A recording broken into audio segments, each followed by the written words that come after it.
Bonjour Frédéric Adnet. Bonjour. Chef de service des urgences de l'hôpital Avicenne de Bobigny, responsable du SAMU 93. Vous faites paraître la semaine prochaine un récit de cette crise, de ce printemps en enfer, les fantassins de la République chez Flammarion, où vous dites oui, j'ai peur de nouveau, peur du jour d'après.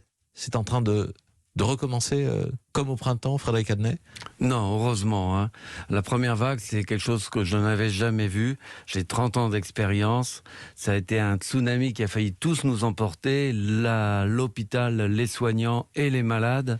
Des mises en danger. Un hôpital qui a failli s'écrouler face à un tsunami, face à une vague extrêmement importante de patients qui nous arrivaient aux urgences en réanimation. Et beaucoup de mortalité. Alors que là, c'est complètement différent. Actuellement, nous vivons un retour de ces patients, mais un retour qui est, si vous voulez, sur un continuum, une montée progressive du nombre de patients que l'on voit arriver aux urgences. On va dire entre 1 et 10 par jour. Au sommet de la vague, c'était 100 par jour, les patients qu'on voyait arriver aux urgences. Une montée progressive, mais donc constante depuis plusieurs semaines. Et c'est ça qui met en danger l'hôpital, c'est que cette montée, elle est progressive, elle est constante et surtout, elle dure. Ça fait un mois qu'on a ces patients qui arrivent, c'est un flux constant et qui finit par saturer nos lits de réanimation, nos lits d'hospitalisation. Et surtout qu'à la différence de la première vague, on a géré 2 flux de patients.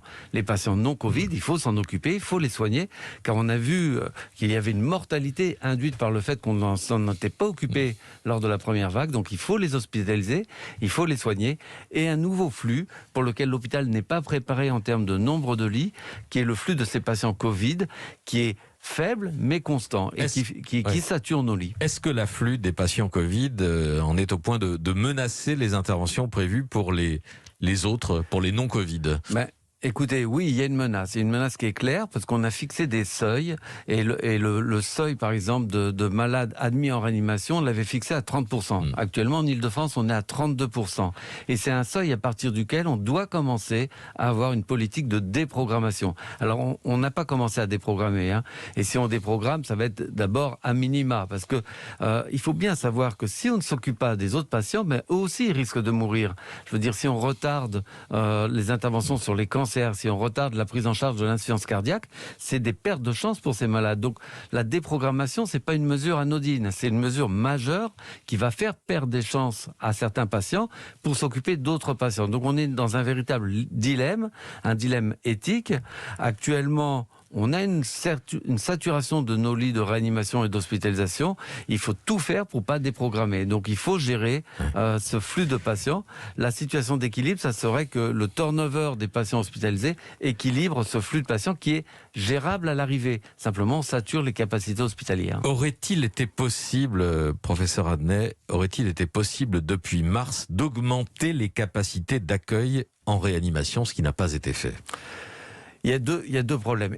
Effectivement, quand on se compare à l'Allemagne, quand on se compare à d'autres pays du nord de l'Europe, on a un déficit en France du nombre de lits en réanimation. Et c'est bien vu en Seine-Saint-Denis où on a le plus bas taux de lits de réanimation rapporté à la population.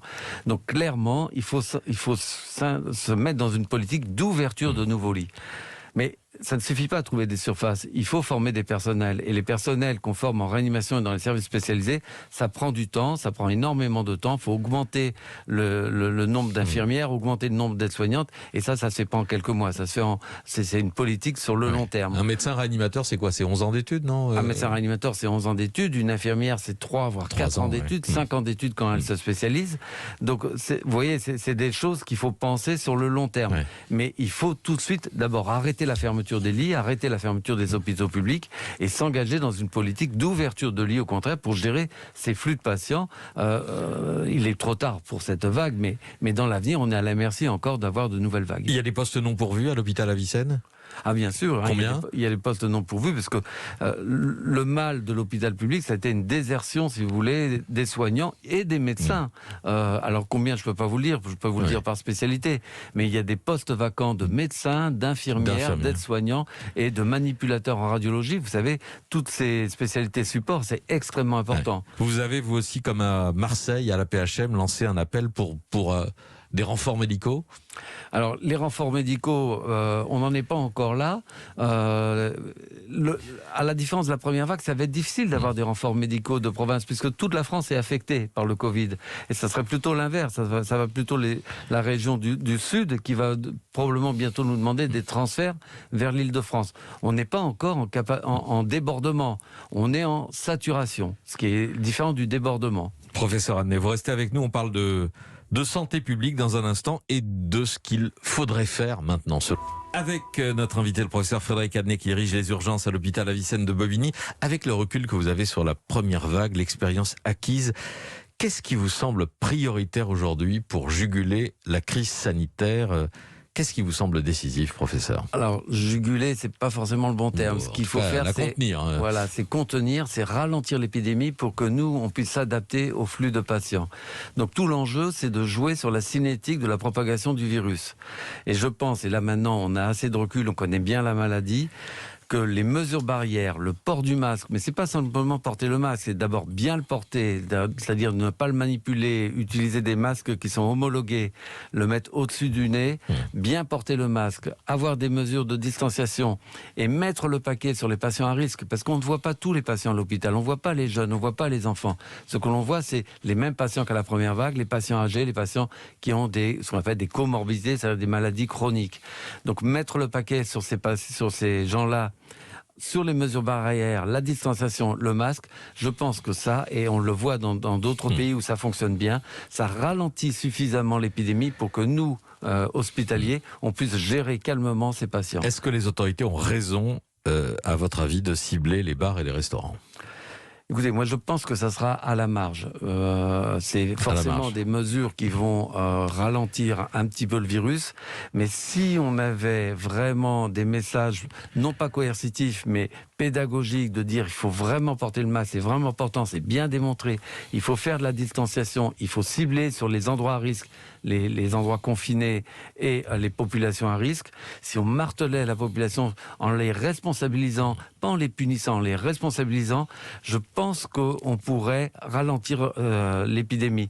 Les mesures économiques, on a tort dans le raisonnement de dire on joue l'économie contre la santé, qui est une espèce de balancier entre l'économie et la santé. Non, les deux sont intimement liés. Si vous détruisez l'économie, vous détruisez la santé de manière absolument parallèle. Les meilleures indications de la bonne santé d'une population, c'est des indicateurs économiques, c'est pas des indicateurs de santé. Donc en attaquant l'économie, on attaque la santé. Pas le Covid, on va attaquer les autres maladies. Bon. Donc je pense qu'il faut surtout garder ce qu'on connaît, le masque, la distanciation, et si on l'applique bien, ça va suffire. On a maintenant en tout cas la certitude qu'il va falloir passer des mois encore sous la menace de ce virus, à vivre avec lui, en attendant un vaccin. Les soignants de votre hôpital, ces fantassins de la République, professeur Adnet, ils sont prêts à supporter encore des mois d'efforts?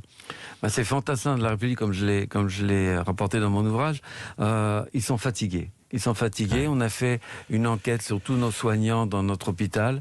Les sentiments qui prédominent et qu'on retrouve un peu dans tous les soignants, c'est une fatigue, un certain ras-le-bol, un certain esprit ils sont un peu désabusés parce qu'ils ont l'impression de ne pas avoir été écoutés et en tout cas qu'on n'a pas donné des réponses à la hauteur de leurs attentes, que ce soit leurs conditions de travail, leur revalorisation salariale. Et clairement, on n'a pas, si vous voulez, ce phénomène d'adrénaline qu'on a observé où les soignants ont été absolument volontaires. Là, on a l'impression quand même qu'ils ont un petit peu réfractaires à recommencer comme la première vague. Le personnel n'est pas prêt à affronter la première vague. Heureusement, on n'a pas le tsunami de la première vague. On a une montée progressive. Mais effectivement, on le sent bien au niveau des soignants qu'il y a une certaine réticence parce qu'ils sont, le meilleur mot, ils sont fatigués. Oui, vraiment. Mais il n'y a pas que chez les soignants qu'il y a de la lassitude et de la défiance. Chez une partie de la population aussi, il faut se demander pourquoi la prise de conscience de l'arrivée de cette deuxième vague a été aussi lente. Professeur Adnet, est-ce que c'est à cause de tous les pseudo-spécialistes qui ont répété sur des plateaux que c'était des bêtises, que l'épidémie était terminée ? Écoutez, lorsqu'il y a des épidémies, ça réveille des peurs ancestrales, ça réveille des théories un peu complotistes, un peu farfelues, on l'a vu, et donc ça réveille aussi, et c'est diffusé par les réseaux sociaux, par les chaînes d'information continue, c'est aussi mis en exergue. Et oui, bien sûr, mais il y a un terrain, hein, oui. Mais on peut le mettre en exergue, et on a vu une espèce de cacophonie scientifique, médicale, autour de cette épidémie. Et ce qui est sûr, c'est que le virus est toujours là, qui progresse. Ce n'est pas une deuxième vague au sens de la première vague, c'est une montée progressive. Il faut faire gaffe. Et nous, maintenant, ce que l'on connaît vraiment bien, c'est que les mesures de distanciation, je me répète, ça marche, ça freine suffisamment le virus pour qu'on puisse le gérer, mais encore faut-il bien l'appliquer. Ce qu'on paye actuellement, c'est probablement un relâchement qu'il y a eu après le déconfinement, un relâchement extrême. Ça, vous en êtes fait tous l'écho, et on le vit un mois et demi après, c'est ce qu'on vit actuellement. Merci beaucoup, professeur Frédéric Adnet. Je rappelle votre livre qui paraît la semaine prochaine, Les Fantassins de la République, chez Flammarion, et dont j'espère on aura l'occasion de reparler. C'est un récit de l'intérieur de ce printemps en enfer que vous avez vécu à Bobigny, au cœur du département le plus pauvre de France, et d'un hôpital qui n'est pas favorisé au sein de la PHM. Merci à vous. Europe Midi, Patrick Cohen. Merci de nous avoir suivis. Le 13h de Christophe Lamar à suivre, et la France bouge. Bonne journée à l'écoute d'Europe.